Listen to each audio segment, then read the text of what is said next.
Sa isang industriyang puno ng pagbabago, intriga at pansamantalang ugnayan, naging inspirasyon sa marami ang relasyon ni na Aiko Melendez at Congressman Jay Kung-hoon. Sa loob ng halos 8 taon, kanilang pinatunayan na ang tunay na pag-ibig ay hindi palaging kailangang mabulgar. Minsan tahimik, minsan pribado, pero palaging totoo. Ngunit gaya ng maraming kwento ng pag-ibig, may mga yugturing hindi inaasahan ang pagtatapos ng kanilang relasyon.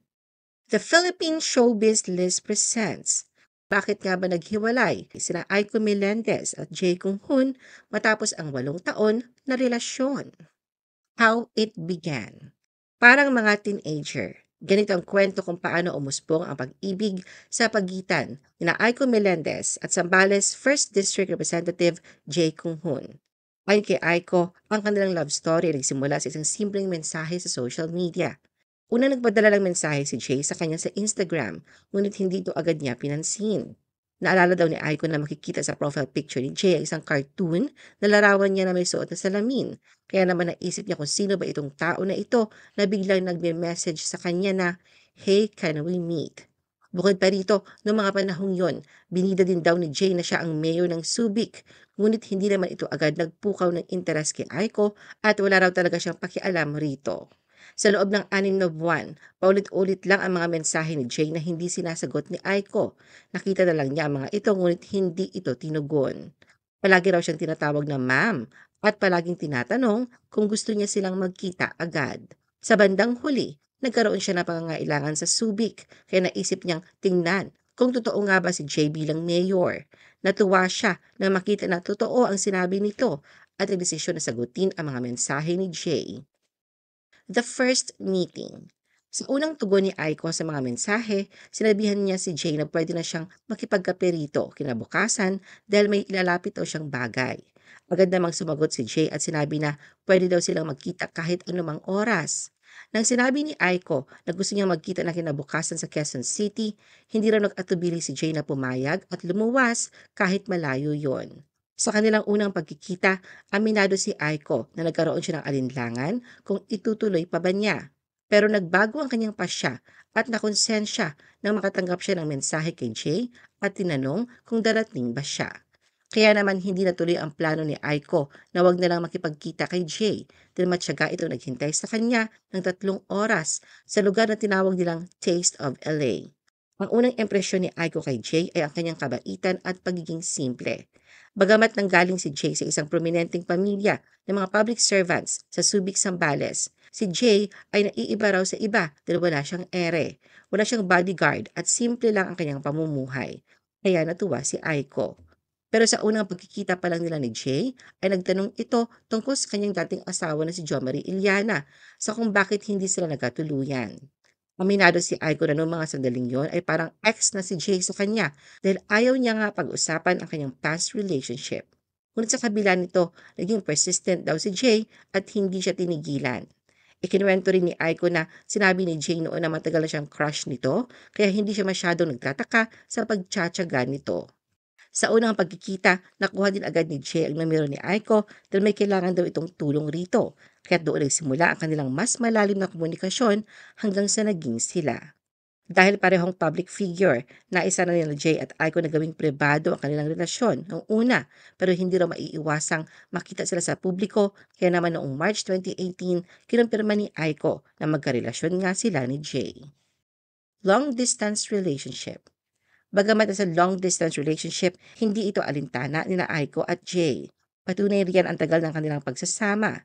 Nariyan ang suportahan nila sa bawat isa at nagkakasundo din sila lalo na't pareho nilang tinatahak ang politika. Kung si Jay ay 1st District Representative ng Zambales, si Aiko naman ay nasa kanyang ikalawang termino bilang konsihal ng District 5 sa Quezon City. Masasabing nakatulong din sa pagyabong ng relasyon nila Jay at Aiko ang pagiging single parent nilang parehas. Ayon niya kay Aiko, ang pinakaimportante ay malapit ang mga anak niyang sina Andre at Martina kay Jay.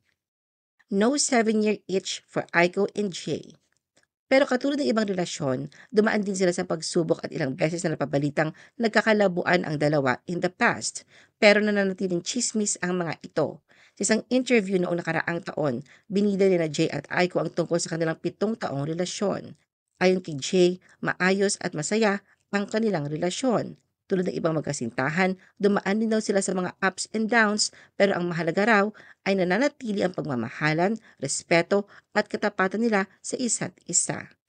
Nabanggit din sa panayam ang tinatawag na 7-year itch o ang karaniwang pagsasawa ng magkasintahan pagkatapos ng 7 taon. Umiling si Jay habang si Aiko ay nagkomento na sa halip na magsawa, mas lalo pa raw silang nagmahalan sa ika-7 taon nila. On getting married. Ayon kay Aiko, bukas siya sa posibilidad ng muling pasukin ang pag-aasawa. Sinabi rin niya na kung mangyayari ito, gusto niya maganap ito bago siya umabot sa edad na 50. Paliwanag ni Aiko ang kasal ay hindi lamang papel, kundi isang paninindigan, kaya't hindi siya padalos-dalos sa desisyon. Ito ay matapos ang kanyang 2 naunang kasal na parehong nauwi sa hiwalayan. Dahil dito, mas pinipili niyang maging sigurado at buo ang loob bago muling pumasok sa isang panghabang buhay na pangako. Aiko on her 8-year relationship with Jay. Sa isang panayam sa Fast Talk with Boy Abunda noong June 2025, buong tapang at katapatan ay binahagi ni Aiko ang kanyang saloobin tungkol sa halos 8 taong relasyon nila ni Jay. Nang batiin siya ni Boy Abunda ng matatag na relasyon ni Jay, hindi nagdalawang isip si Aiko na ilahad ang totoo na hindi naging madali ang lahat. Bagamat may mga pupuling araw sa katatagan nila ni Jay, inamin ni Aiko na hindi sila perpekto at ang kanilang relasyon ay still a work in progress. Tulad din daw sila ng ibang couple na hanggang ngayon ay patuloy na humaharap sa mga challenges ng relasyon. Aiko announces breakup with Jay. Sa isang kamakailang episode ng Showbiz Update vlog ni OG Diaz, ibinahagi nito ang opisyal na pahayag ni Aiko kaugnay sa estado ng relasyon nila ni Jay. Bilang talent manager at matagal ng kaibigan ni Aiko, si OG mismo ang nagbahagi ng mensahe ng actress-politician. Wala siyang binanggit kung ano ang dahilan ng hiwalayan ng dalawa at binasa lang nito ang ipinadalang official statement.